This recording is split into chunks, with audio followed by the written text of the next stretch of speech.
Le cours sera aujourd'hui pour la guérison totale et définitive de Yehudit Bat Noémie. Et on est aujourd'hui le lundi 15 mai et le cours sera plus court que d'habitude et on va commencer directement.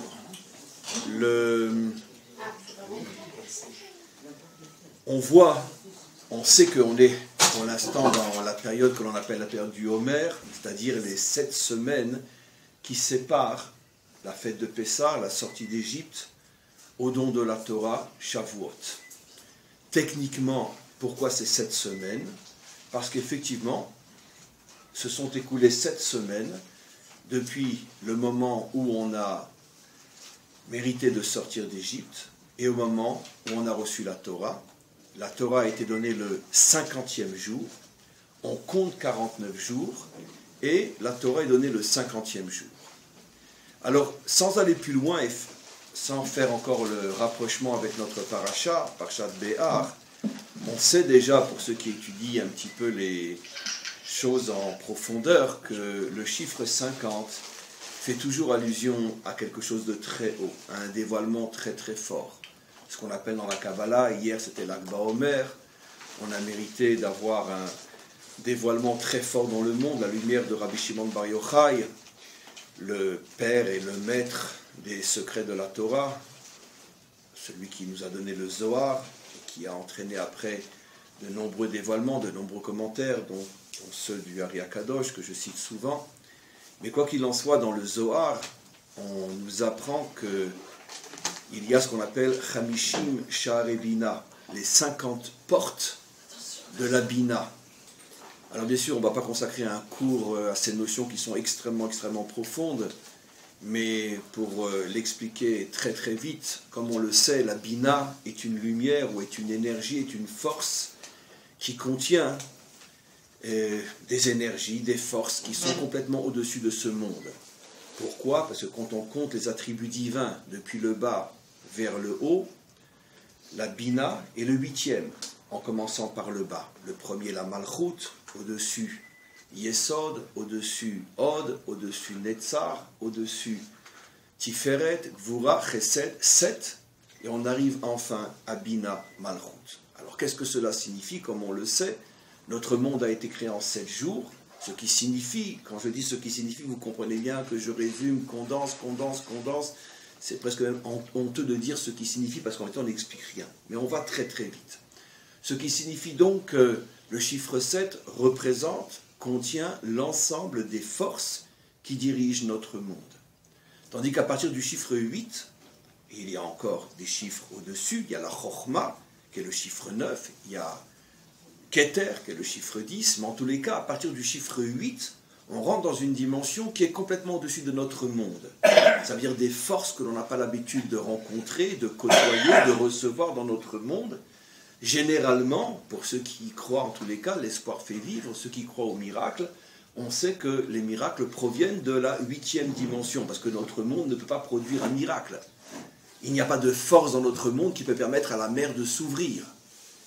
C'est évident que non, puisque la mer, selon les forces de notre monde, est faite pour être une masse homogène qui ne s'ouvre pas devant ceux qui veulent fuir l'armée égyptienne.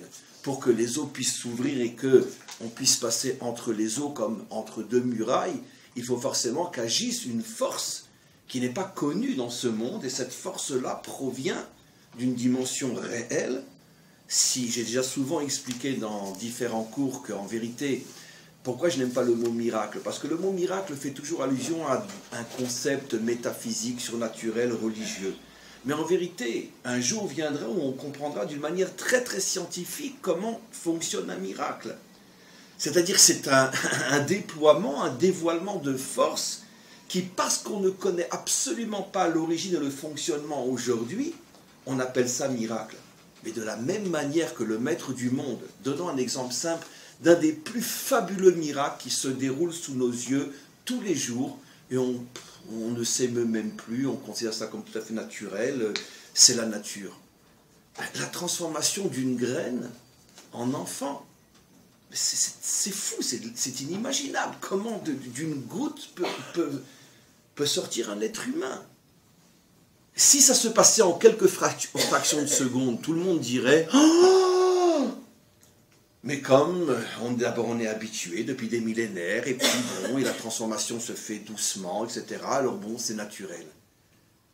Celui qui imagine un seul instant, d'accord, que l'ouverture de la mer est plus un miracle que la transformation d'une goutte en enfant, je me demande pourquoi il suit mes cours depuis tellement de temps.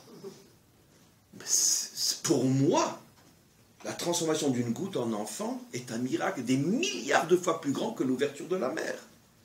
Simplement que les forces qui font qu'une goutte peut devenir un enfant, plus ou moins on les maîtrise, on les comprend, on les analyse, on peut les expliquer. Et on ne peut pas expliquer pour l'instant la force qui fait que la mer puisse s'ouvrir. Mais un jour viendra, on pourra l'expliquer.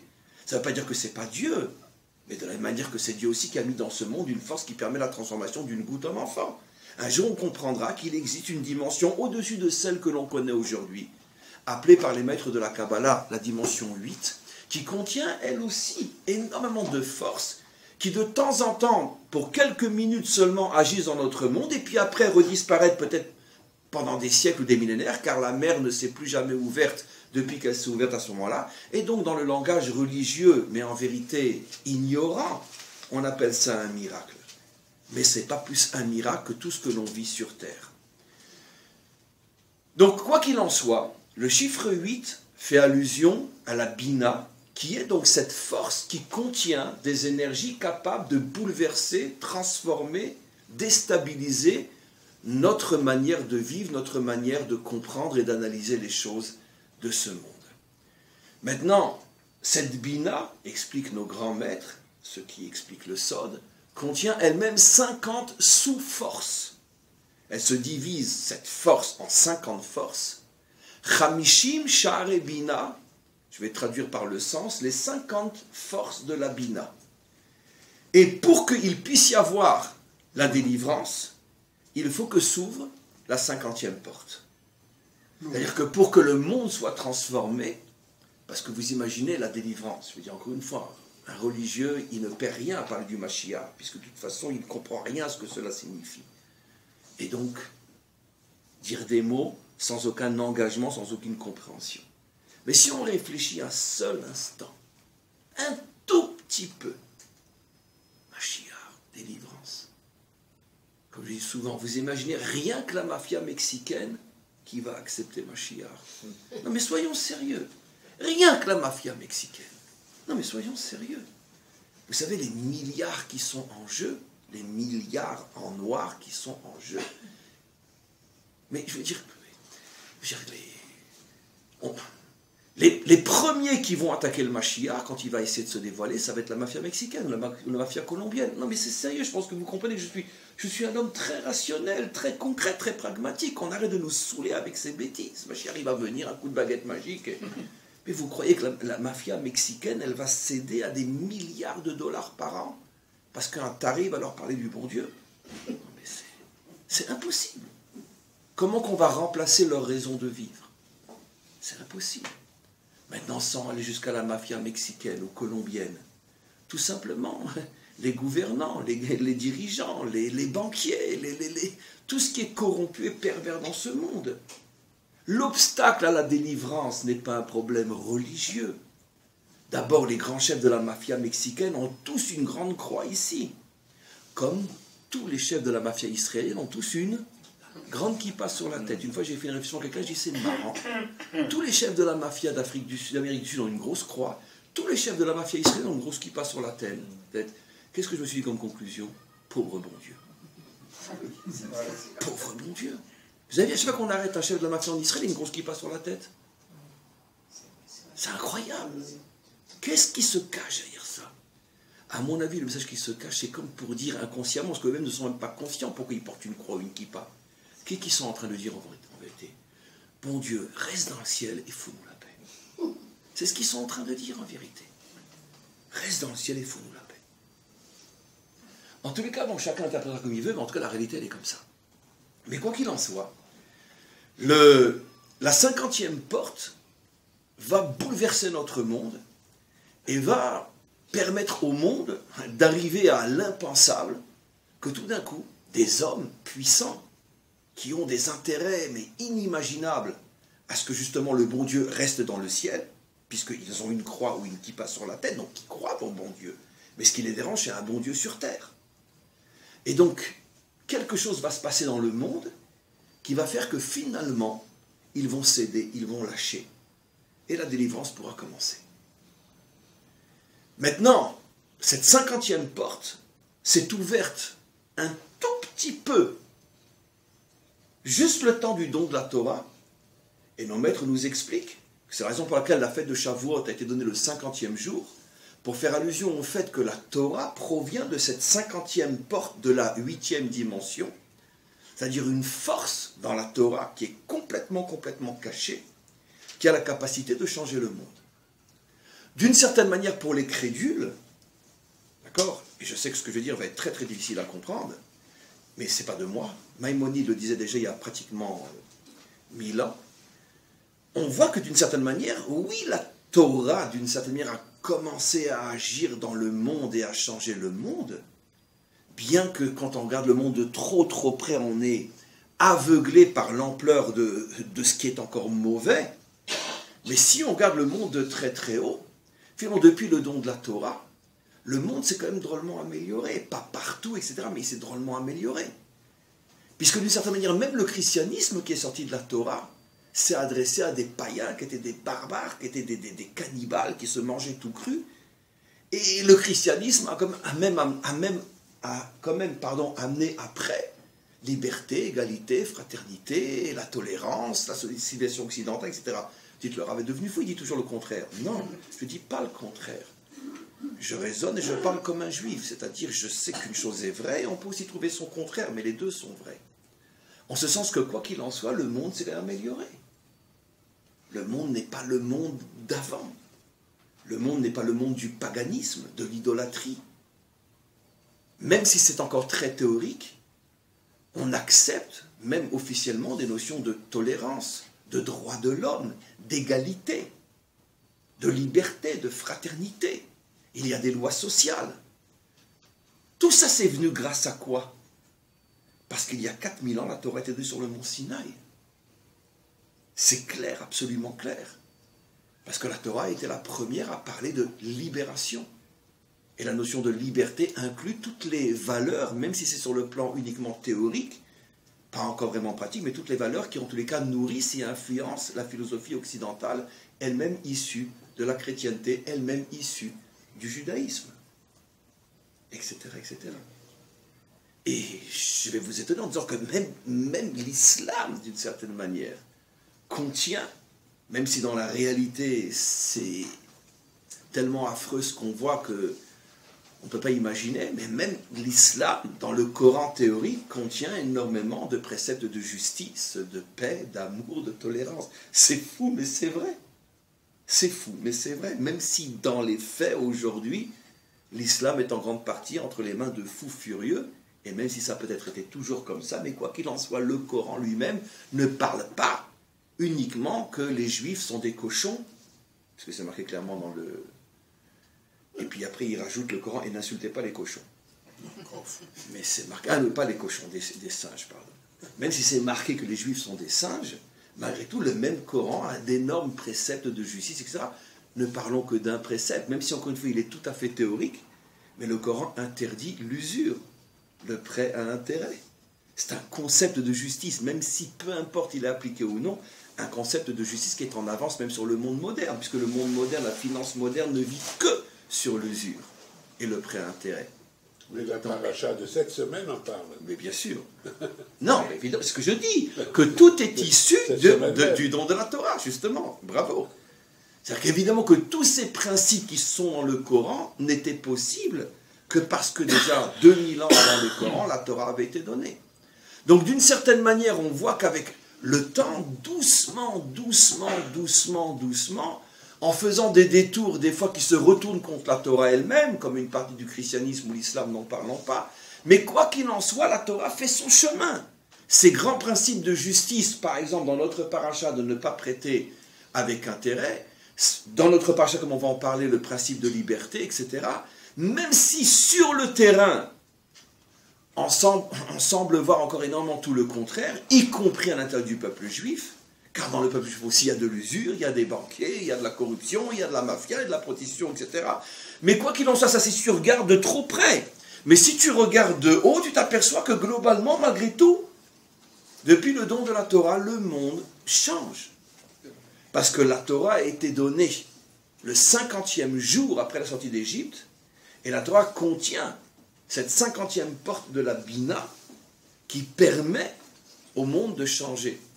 Simplement la différence entre depuis le don de la Torah et la délivrance, c'est que le don de la Torah n'a permis qu'un changement très lent et qui malgré tout est accompagné encore d'énormes catastrophes, d'énormes cruautés, d'énormes débauches et d'énormes déchéances. Mais la délivrance, elle, continuera le processus commencé avec le don de la Torah, mais cette fois-ci en nettoyant ce processus de tout ce qui est encore mauvais aujourd'hui, parce que la 50e porte va se dévoiler complètement. Et à ce moment-là, le monde va véritablement rentrer dans un chemin de progression et de réparation. Ça, c'est ce qu'on sait par rapport au don de la Torah. Maintenant, revenons à notre paracha. Dans notre paracha, on fait exactement la même comparaison, mais cette fois-ci beaucoup plus difficile à comprendre. La Torah nous dit que tous les 7 ans, on fait la Shemitah, c'est-à-dire que pendant 1 an, surtout dans le contexte biblique, comme je dis souvent, n'oublions pas, dans le contexte biblique, 99,9% de l'économie mondiale et israélienne, c'est l'agriculture. On demande à un pays dont toute l'économie est fondée sur l'agriculture d'arrêter toute activité agricole pendant 1 an. Je vous pose la question. J'ai entendu, je vais citer son nom, parce que j'étais à une réunion hier soir, il y avait le docteur Belaïch, et il a cité au nom d'un rave, il a quelque chose d'absolument extraordinaire. Et c'est vrai, c'est tout bête, mais il faut y penser. Imaginez-vous qu'aujourd'hui, il dit, ça, c'est la preuve que la Torah n'est pas d'inspiration humaine, mais divine. La preuve. C'est pas de lui, il l'a entendu d'un rave, si je ne me trompe pas. Imaginez-vous quelqu'un un jour qui viendrait, qui dirait, d'accord, Dieu m'a dit de vous dire, d'accord, que pendant 1 an, tous les ordinateurs du pays vont être fermés. Vous savez combien on perd par heure? Combien une banque perd en 1 heure si ses ordinateurs sont attaqués et fermés? Plusieurs dizaines de millions de dollars. Une banque. Imaginez-vous un pays aujourd'hui dont 99,9% de l'économie est la high-tech, comme tous les pays modernes. Quelle est la plus grande guerre aujourd'hui? On en parle maintenant partout. C'est la guerre cybernétique. Parce qu'on n'a même plus besoin d'attaquer les hommes aujourd'hui. On attaque les ordinateurs. C'est la fin du monde. C'est la fin du monde. Israël aujourd'hui est en train de récupérer depuis l'âge de 12 et 13 ans dans les écoles, ça se fait déjà partout, ils envoient qu'on appelle ça, des inspecteurs pour voir les futurs cerveaux qui iront travailler à l'armée pour protéger les ordinateurs. On les récupère, on les suit à partir de l'âge de 10-11 ans aujourd'hui dans le pays. Parce qu'Israël est un des pays les plus visés, bien évidemment, les plus attaqués. Je parlais qu'un expert en cybersécurité, il y a 5 ans, Israël n'était pas considéré sur le plan mondial. Maintenant, tout le monde a recours à Israël. Parce qu'Israël est tout le temps attaqué. Oui, et Israël a fait la preuve. Parce qu'ils ont dû se défendre, voilà, justement. Voilà, c'est ça notre force, c'est qu'on est tellement attaqué qu'on est obligé d'inventer des inventions pour pouvoir se défendre. L'Afrique disait, la cybersécurité, ça ne nous concerne pas. Et j'ai encore une remarque que vous connaissez tous, que cette attaque cybernétique dont tout le monde parle s'est passée un Shabbat, ce qui fait que l'industrie israélienne a été pratiquement mise à part. C'est extraordinaire, oui. Ça, vous avez entendu ce que M. Solomon a dit.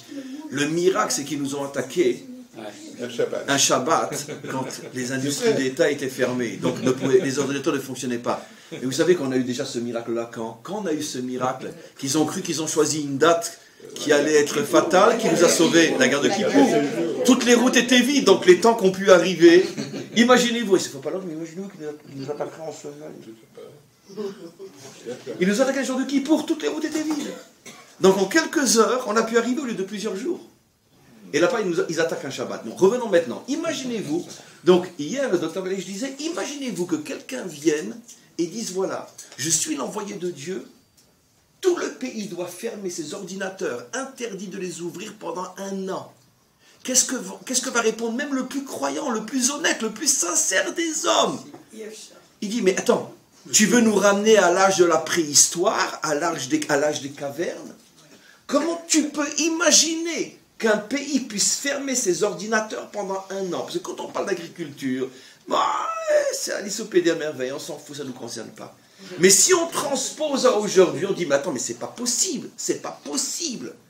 Comment qu'on peut venir au nom d'un Dieu pareil?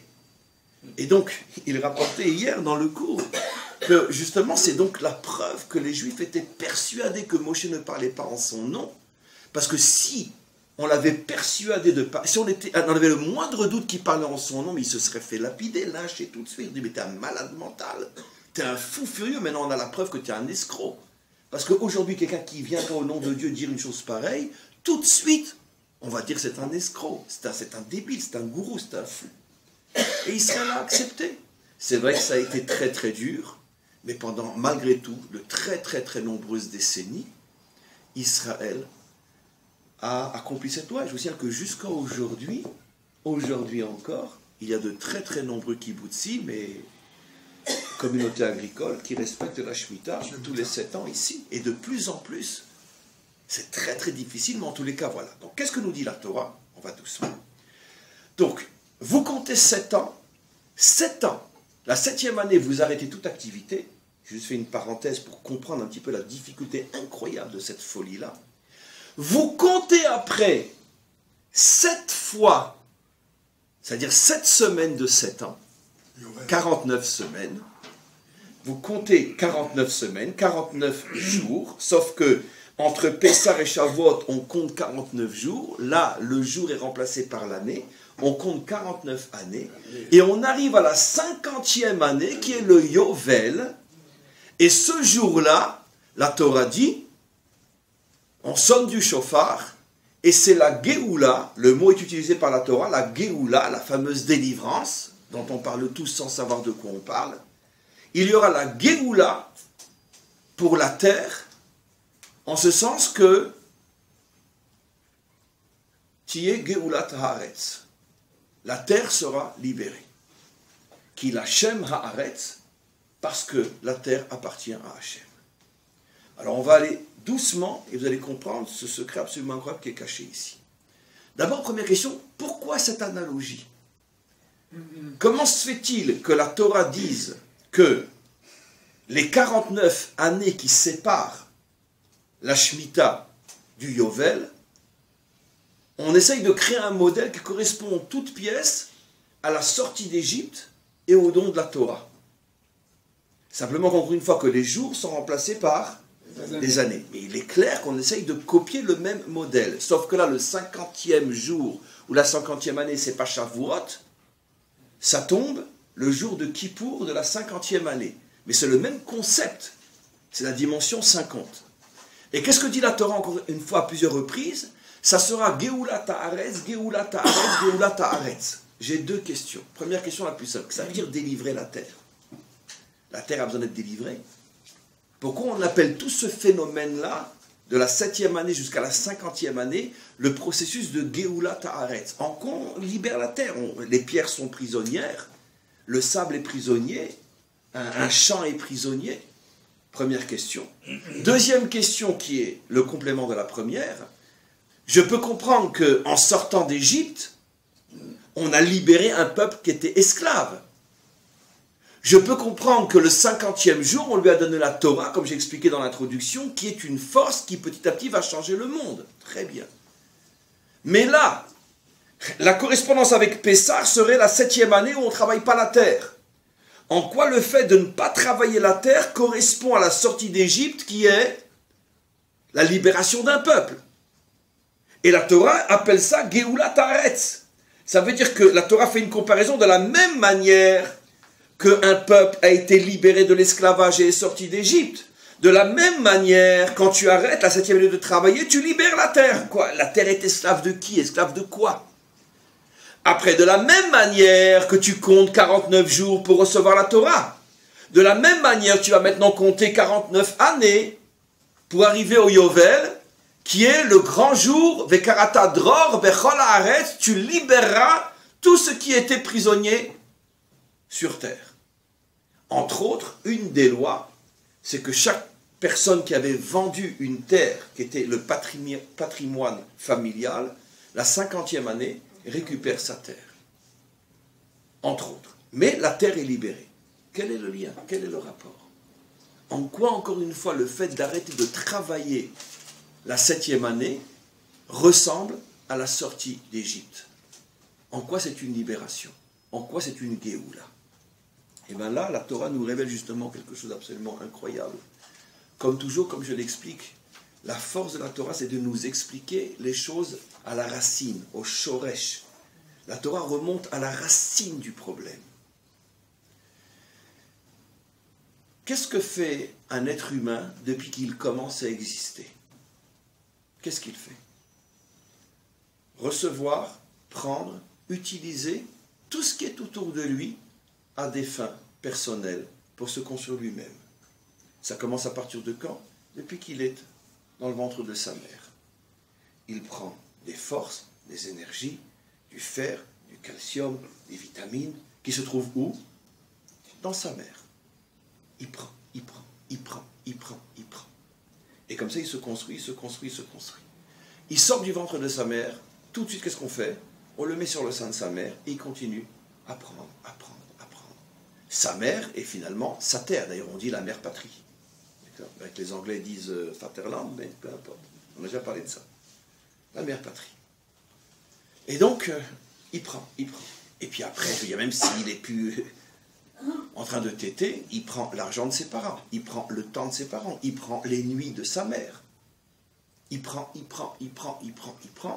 Et même jusqu'au mariage, il continue à prendre.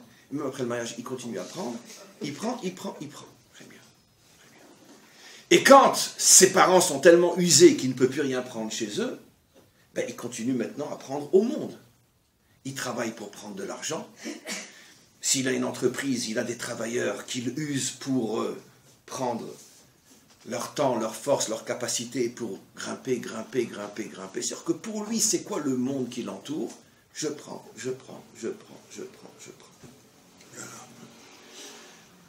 Est-ce qu'il donne? Est-ce qu'il se soucie de rendre? Est-ce qu'il se soucie d'apporter quelque chose? C'est très difficile, c'est presque surhumain, c'est presque contre la nature. Puisque lui, le pauvre, je ne suis pas en train de critiquer. À la rigueur, le fautif, c'est la nature ou c'est le maître du monde. Puisque depuis qu'il existe, il ne fonctionne qu'en prenant. Et s'il ne prend pas, il ne peut pas exister.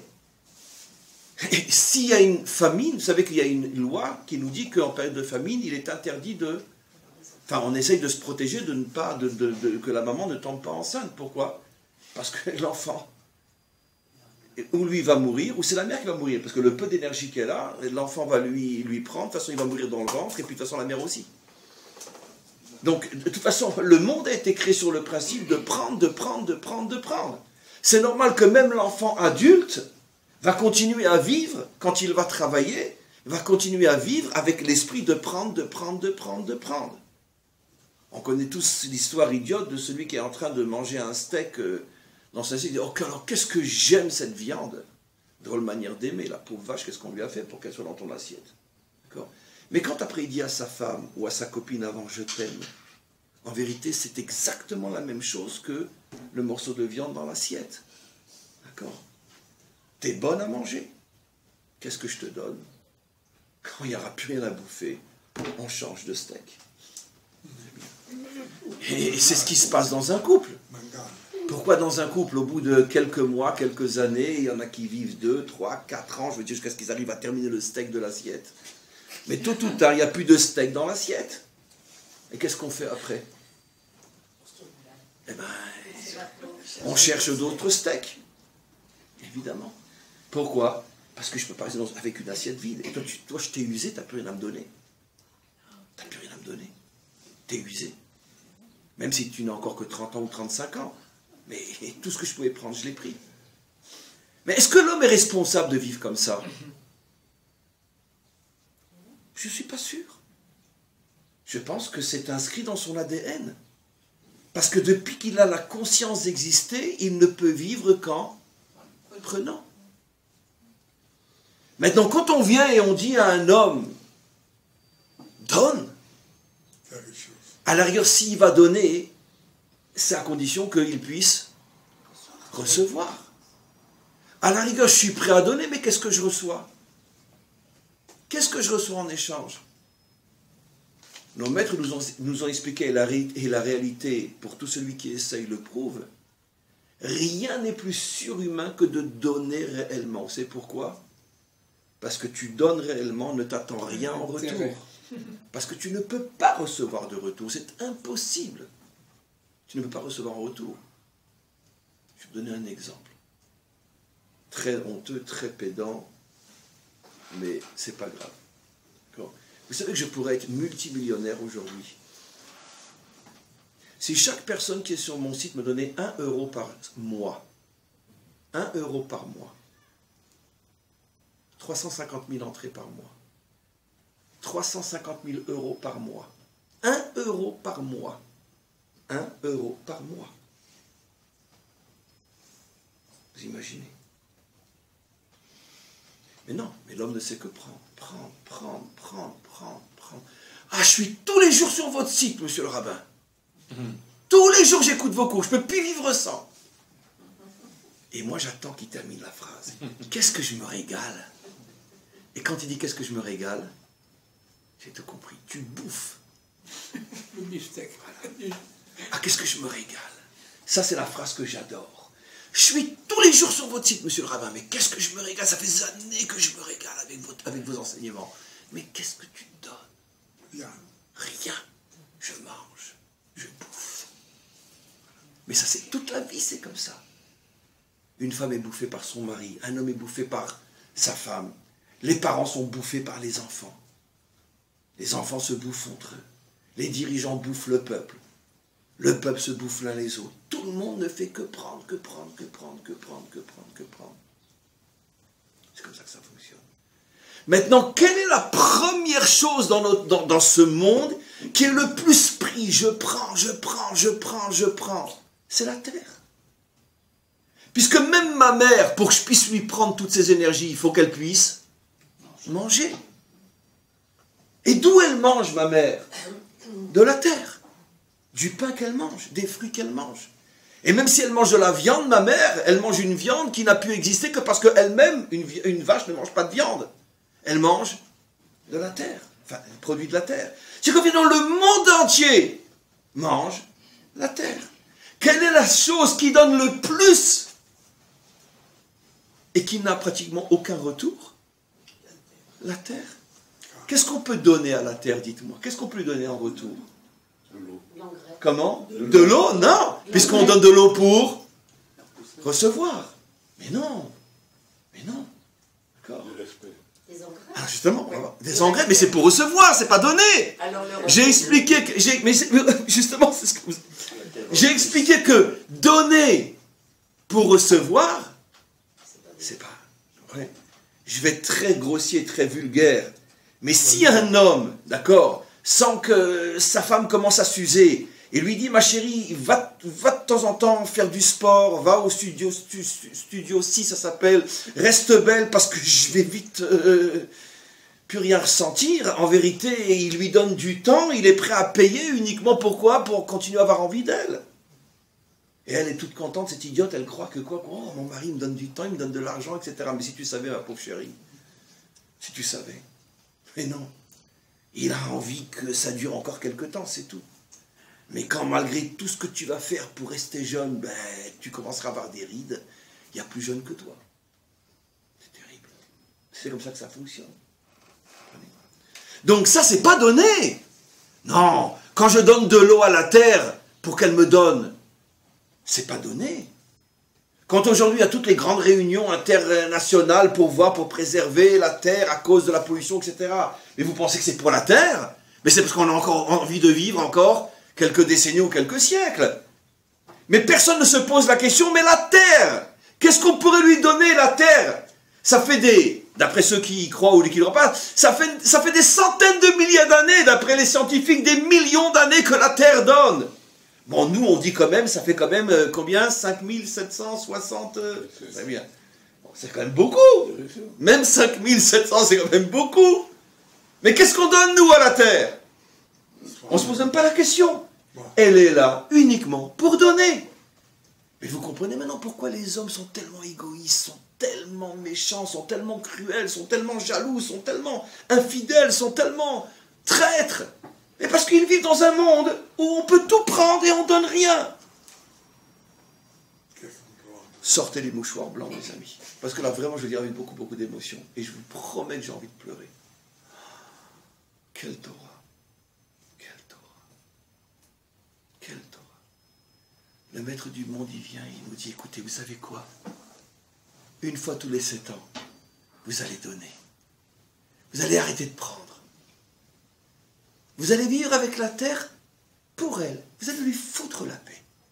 Vous allez arrêter de la labourer, de la charcuter. Vous allez arrêter de récolter. Laissez la terre exister pour elle-même. La touchez plus, la terre. Laissez-la exister pour elle-même. Vous savez à quoi ça me fait penser, cette loi? Excusez-moi, parce qu'il y a tellement de correspondances. Ça se fait pas, mais c'est quand même tellement beau. Quel est le seul moment dans la vie de couple où un homme peut vraiment prouver à sa femme qu'il l'aime? Mais c'est pendant qu'elle a ses règles. Non, parce que dans sa grossesse, il peut aller avec elle. Pendant qu'elle a ses règles, quand elle lui est interdite. C'est le seul moment où le mot « je t'aime » a un sens. Parce que donc tu peux toucher.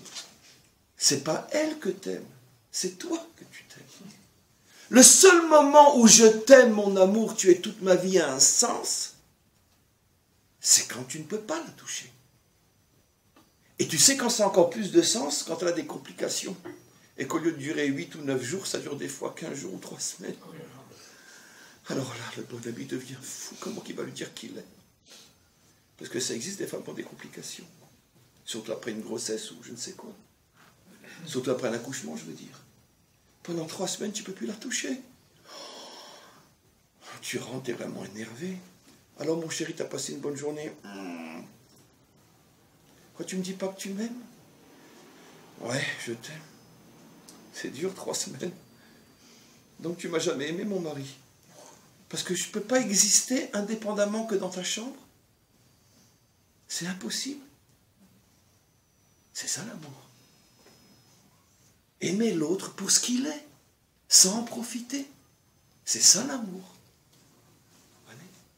Quand c'est que les enfants, quand c'est qu'on peut avoir la preuve que les enfants nous aiment et nous respectent? Quand? Je peux sortir ce soir? Non, ce soir tu sors pas, j'ai besoin de toi pour garder le petit parce que c'est ton père et moi qui sortons ce soir. Oh miel alors! À chaque fois que je veux sortir! Tu sais, hein, même quand tu me dis maman je t'aime, en vérité, non, tu m'aimes pas, tu m'as jamais aimé. Parce que quand moi je dois exister, moi j'ai besoin de sortir avec ton père, tu peux pas garder le petit. Donc ça veut dire que j'existe pas pour moi, j'existe que pour toi. Bon, c'est facile à comprendre. Vous comprenez comment j'ai expliqué simplement cette loi qui est peut-être la plus fabuleuse de toutes, la loi qui nous fait fondre en larmes quand on comprend ce qui se cache derrière. Le maître du monde nous dit, touchez pas la terre. Vous êtes capable de passer à côté d'un champ sans cueillir? Vous êtes capable de passer à côté d'un champ sans labourer? Même sans y mettre de l'eau? Foutez-lui la paix à ce champ, laissez-le exister pour lui-même. Arrêtez de prendre. Et ça s'appelle Géoula. Ça s'appelle libération. Pourquoi la Torah appelle ça libération? Je posais la question, mais nous, on était esclaves, on a été libérés. Les hommes, aujourd'hui, sans être enchaînés sur des chantiers où on fait des pyramides, le monde entier est enchaîné. On est enchaîné à sa société, à son patron, on est enchaîné à nos obligations. On peut libérer l'homme, mais comment on libère la terre? Comment c'est possible? Alors je vais vous révéler quelque chose d'absolument incroyable que la Torah nous révèle. Un peu plus tard dans les versets, c'est marqué, et évidemment ça ne pouvait pas ne pas être marqué. Et si vous me demandez, et comment on va manger si pendant 1 an, on ne laboure pas? C'est la seule fois dans toute la Torah où la Torah autorise un homme à poser une question sur un commandement. Pourquoi? Parce que la question est évidente. On n'acceptera pas qu'un homme doit dire et si je suis fatigué, comment je vais faire pour me lever à temps pour réciter le Shema Israël avant que le temps soit passé? Parce que nous n'en avons rien à foutre, lève-toi et crève. D'accord? Pourquoi? Parce qu'on s'en fout que tu es fatigué. Tu fais un effort, tu te lèves, un point, c'est tout. Et si j'ai faim et que j'ai envie de manger un croissant beurre à Pessah, qu'est-ce que je fais? On s'en fout, tu crèves, tu ne manges pas. Pourquoi? Parce que ce n'est pas quelque chose, même si c'est dur, qui est contre nature. Tu peux te passer pendant une semaine de baguettes parisiennes. Moi, ça fait 26 ans que je m'en passe. De temps en temps, je retourne en France, j'en mange. Mais c'est vrai que c'est dur de ne pas manger une baguette parisienne. Comment qu'on va faire? Franchement, avec un petit reblochon et du vin rouge. Du reblochon et du vin rouge avec une baguette parisienne. Mais franchement, on n'est pas des héros d'être venus en Israël. Vous vous rendez compte ce qu'on a sacrifié? Le reblochon. Franchement. Eh bien oui, on est des héros. Pour ça, c'est sûr qu'on aura directement le paradis. Vous vous rendez compte ce qu'on a sacrifié? Quand même. Mais ça, on ne va pas te dire, et si tu demandes, et si j'ai envie de baguette à Pessah, parce qu'on s'en fout que tu aies envie. Serre la ceinture pendant une semaine. Mais là, la Torah nous autorise à demander, mais comment qu'on va manger? Parce que la Torah sait très bien que ce n'est pas une question égoïste, ce n'est pas une question parce que j'ai envie de mon petit confort, mon petit plaisir, mon petit croissant, ma petite baguette. C'est parce que c'est impossible de tenir une économie, tout un peuple, pendant un an tu ne touches pas à la terre. C'est impossible. Le bon Dieu sait très bien qu'il nous manque quelque chose d'impossible. Donc il nous autorise à poser la question. Et quelle est la réponse? Elle est magnifique. Elle est magnifique, la réponse. Libère la terre. Si tu la libères, elle pourra te donner enfin le secret qu'elle a en elle, qu'elle attend de te donner. Je reviens à un autre exemple, je ne vous donne pas, je vous laisse languir pour comprendre ce que ça veut dire. D'accord? Si un homme veut vraiment être aimé par sa femme, d'accord, qu'est-ce qu'il doit faire? Vous me direz, maintenant il va le faire par intérêt, mais peu importe. S'il le fait par intérêt, ça ne marchera pas, parce qu'elle, elle est sensible à ce qui est authentique. D'accord? Il doit être avec elle, précisément, quand elle n'est pas permise, plus encore que dans n'importe quel moment du mois. Qu'est-ce qu'il va récupérer en échange? Elle va lui donner après un amour que même dans ses rêves, il n'aurait pas pu imaginer. Parce que là, elle va pouvoir véritablement s'ouvrir, lui donner ce qu'elle a au plus profond de ses tripes, aimer comme seule une femme sait aimer, mais un homme qui la respecte réellement.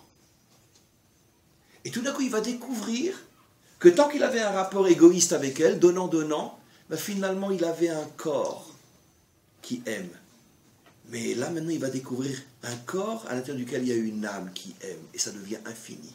C'est sans fin, c'est sans limite, ça n'a plus rien à voir avec le corps. C'est inexplicable. Mais ça, pour ça, il fallait être capable d'aimer gratuitement, quand tu ne peux pas la toucher. Je reviens maintenant au secret que nous livre la Torah. Tu viens et tu dis, mais qu'est-ce que je vais manger? La Torah te dit, mais tu n'as rien compris. Mais la Torah, elle a un secret que tu connais. La terre, elle a un secret que tu ne connais pas, qu'elle attend de pouvoir te livrer. Et je t'explique. Toi, dans ton rapport profit avec la terre, quand tu plantes une graine, d'accord, tu reçois tant de kilos qui te permettent de manger tant de jours. Pourquoi? Comme tu profites d'elle, elle te donne, parce qu'elle a été créée pour donner, d'accord, mais elle te donne selon les limites de la nature. Mais est-ce que tu sais que moi j'ai mis dans la terre, et ça c'est pas de la métaphysique, c'est réel, hein, tu sais que j'ai mis dans la terre des forces que tu ignores, qui sont capables que si tu plantes une graine, au lieu de te donner les 10 kilos, elle va te donner 30 kilos, qui font que tu pourras tenir avec une graine 3 ans. Vetziviti et birchati. Qu'est-ce que nous dit la réponse de la Torah? Laissez-moi vous montrer la bénédiction que j'ai mise dans le sol. Mais cette bénédiction, vous ne pouvez pas l'avoir en temps normal. Pourquoi? Parce que comme votre relation, elle est donnant-donnant, elle est égoïste, c'est du profit, et bien quelqu'un à qui tu prends pour profiter de lui, il te donne uniquement le minimum qu'il peut te donner. D'accord? Pourquoi? Parce que comme il est obligé de donner, dès que, comme quelqu'un, un fonctionnaire au travail, il sort à 6 heures, à 6h01, il est dans l'ascenseur. D'accord? Un patron que personne ne paye et qui ne dépend de personne, 6h, 6h30, 7h, sa femme l'appelle. Ah non, mon chéri, t'es pas encore rentré, moi j'ai même pas vu le temps passer, excuse-moi, j'arrive. Pourquoi? Parce que c'est toi. Tu n'es pas dépendant de quelqu'un. Tu te donnes à toi-même. Mais quand tu es pressé par l'autre, il te presse, il t'use. Un employé, dès que c'est l'heure, il s'en va. Il ne te fait pas cadeau d'une minute. Et donc pareil, la terre. Tant que tu prends, parce que tu lui montres qu'elle n'est là que pour toi, elle te donne que ce qu'elle est obligée de te donner. Et selon les lois de la nature, telle graine, elle apporte 10 kilos. Et ce ne sera pas 11, ce ne sera pas 10 kilos et 200 grammes. Mais si tu montres à la terre que tu es capable de l'accepter sans tirer aucun profit d'elle, elle va te livrer son secret, sa bénédiction.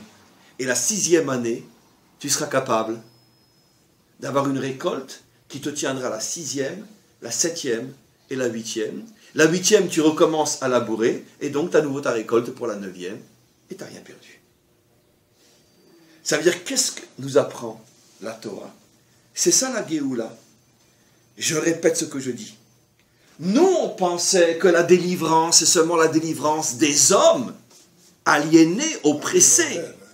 La Torah nous apprend que le monde, même la nature, même ce qu'on appelle le domème, le minéral, à plus forte raison le végétal, même le minéral, tu ne le connais pas, même le minéral contient des forces qui ne demandent qu'à être libérées.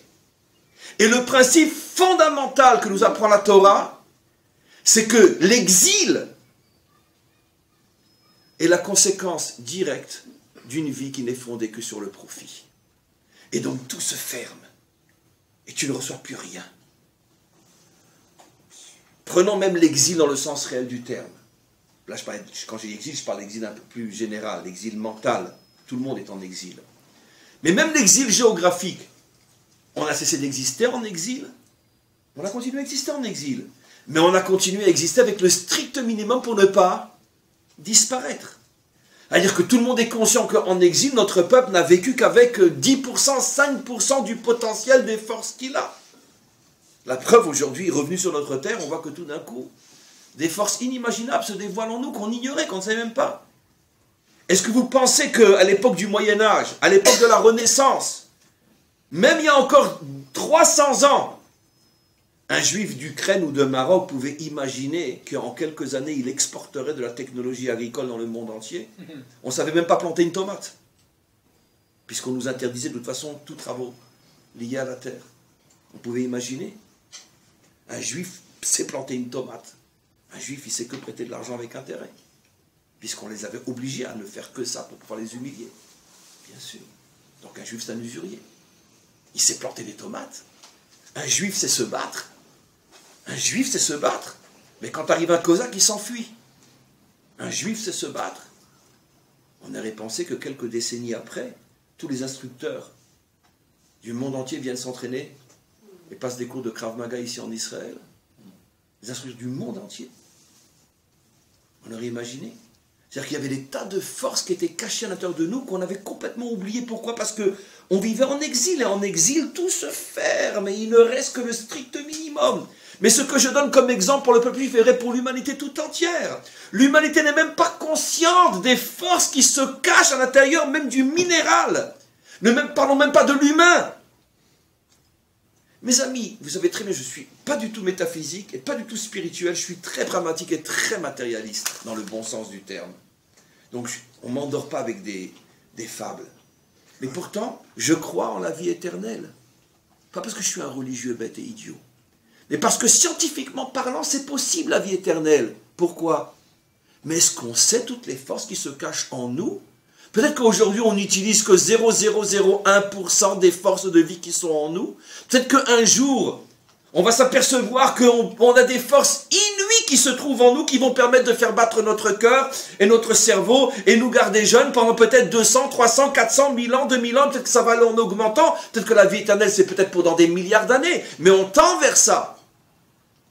Et ces forces se ne libèrent pas aujourd'hui, la Torah nous apprend un principe. Plus tu vis pour prendre, et plus tout se ferme. Et donc finalement, tu es réduit à ton strict minimum. Plus tu vis en donnant, et tout s'ouvre. C'est ça, le secret de cette paracha. Et ça, n'importe lequel d'entre nous peut l'expérimenter dans la vie de tous les jours. Lorsque tu vis toujours avec la crainte que tu vas manquer, et que toujours tu mets encore de côté pour te dire, je ne sais pas ce qu'il y aura demain, et toute ta vie est fondée sur prendre, tu vas t'apercevoir au bout d'un certain temps que tu n'as plus rien. Tu t'es complètement usé. Tu as vieilli mentalement, physiquement, tu as tout perdu. Tout s'est fermé. C'est le sod de la touma, comme je vous expliquais, la touma, l'impureté en français, mais en vérité, le mot touma veut dire satoum, atoum, tout se ferme. Tout est obstrué. Et quand un homme vit sans calculer, quand un homme se fout de dire je vais donner, je vais pas recevoir, ils vont me prendre, ils vont m'user, peu importe. Moi je donne. À partir du moment où tu rentres dans une optique de je donne, tu donnes à ta femme, tu donnes à tes enfants, tu donnes à tes voisins, tu donnes. À ce moment tu vas savoir, tu vas t'apercevoir que un réservoir de force infinie s'ouvre en toi. Et que non seulement tu ne perds rien à donner, mais tu t'enrichis. Parce que tu es connecté à l'infini. Et quand tu es connecté à l'infini, c'est inépuisable. Et donc tu t'enrichis au contraire, à tous les niveaux. Précisément, dans cette option-là. Et je termine juste en disant, finalement je n'ai pas respecté ce que je dis, je devais arrêter plus tôt. Mais là vraiment je file, que c'est la raison pour laquelle le premier verset de cette paracha est « Voici la loi que Dieu a donnée sur le mont Sinaï, et on parle de la Shemitah. » Tous les commentaires posent la question, mais attends, il n'y a pas que cette loi qu'on a reçue sur le mont Sinaï. Toute la Torah, on a reçu. Pourquoi seulement cette loi? Parce que cette loi-là est le symbole de toute la Torah. Toute la Torah nous a été donnée pour qu'on arrive à la compréhension suivante. Plus tu prends, et plus tu te fermes. Plus tu donnes, et plus tu t'ouvres. Plus tu prends, plus tu te réduis dans le fini. Plus tu donnes, et plus tu t'ouvres dans l'infini. Voilà tout le secret de cette paracha. Amen.